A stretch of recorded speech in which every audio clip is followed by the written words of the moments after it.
Bien le bonjour à tous, chers Shinobis. Aujourd'hui, nous allons débuter cette série par la saison 3 de la saga.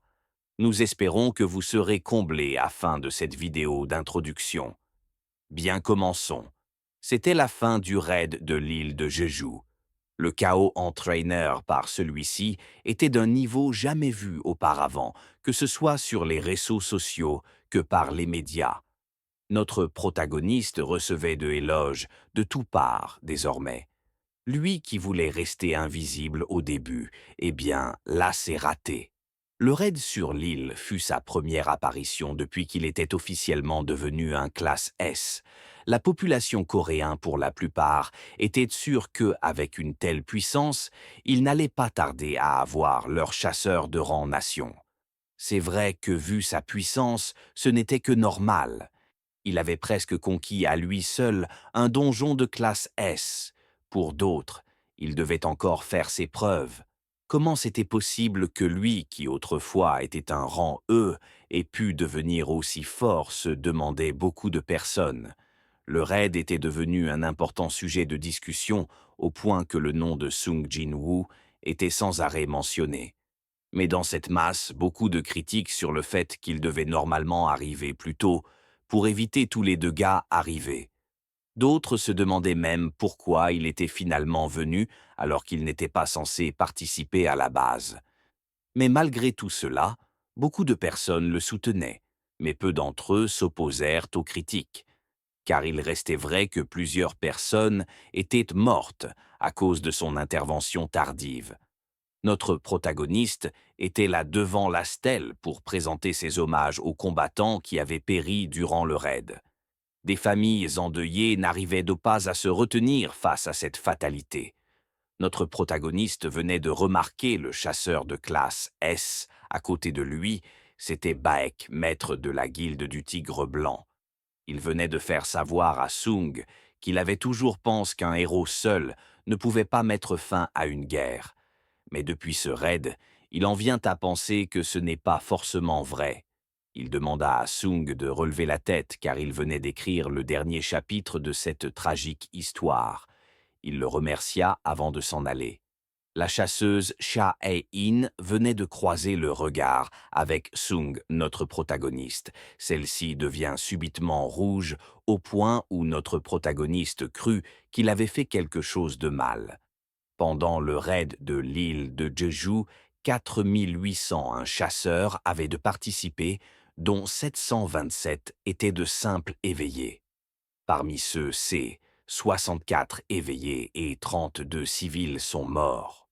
Le nombre témoigne de l'étendue de la tragédie. Cependant, le nombre de victimes reste le plus bas des 5 tentatives. Le président Go Gun-hee venait de l'interpeller. Il voulait s'il comptait créer sa propre guilde.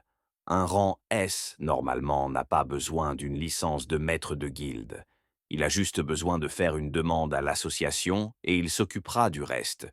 Pour Sung, c'était clair qu'il devait se renseigner sur les avantages qu'offre le rang S. Le président lui demanda si par hasard il aurait déployé une barrière ou un truc du genre sur l'île de Jeju, ce qui sur le coup surprit un peu notre protagoniste. Le président lui fit savoir par la suite qu'il a eu un incident, où les personnes mobilisées pour exterminer les fourmis restantes et collecter les pierres magiques ont toutes perdu connaissance. C'étaient tous des rangs A ou B, dont certains chasseurs de la guilde des chevaliers. Il avait pensé qu'il avait pu déployer une barrière là-bas, par oubli. Notre protagoniste venait de lui savoir que non, il n'avait rien fait de tel. Le président comprend. Sung voulut savoir de que les personnes revenues avaient dit.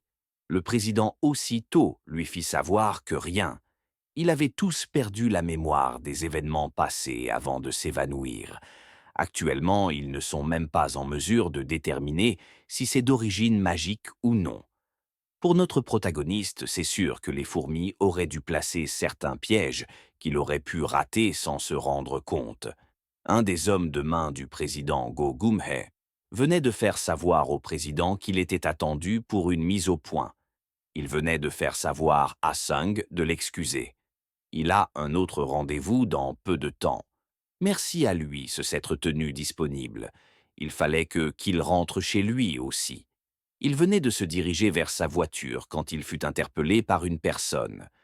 C'était un certain agent spécial, Adam White, du Bureau spécial de contrôle des chasseurs des États-Unis d'Amérique. Sung ne comprenait toujours pas ce que le Bureau des contrôles américains lui voulait. Mr. Adam lui fit savoir qu'il est passé dans ses bureaux, mais sans le trouver, c'est justement pour C qu'il a dû le pister jusqu'ici. Il est vraiment désolé, mais se devait de lui rencontrer.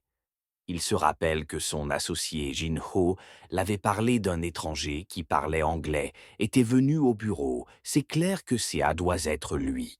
Notre protagoniste lui demanda pourquoi il souhaitait le rencontrer exactement. Monsieur Adam lui fit savoir qu'il avait une information qui pourrait l'intéresser.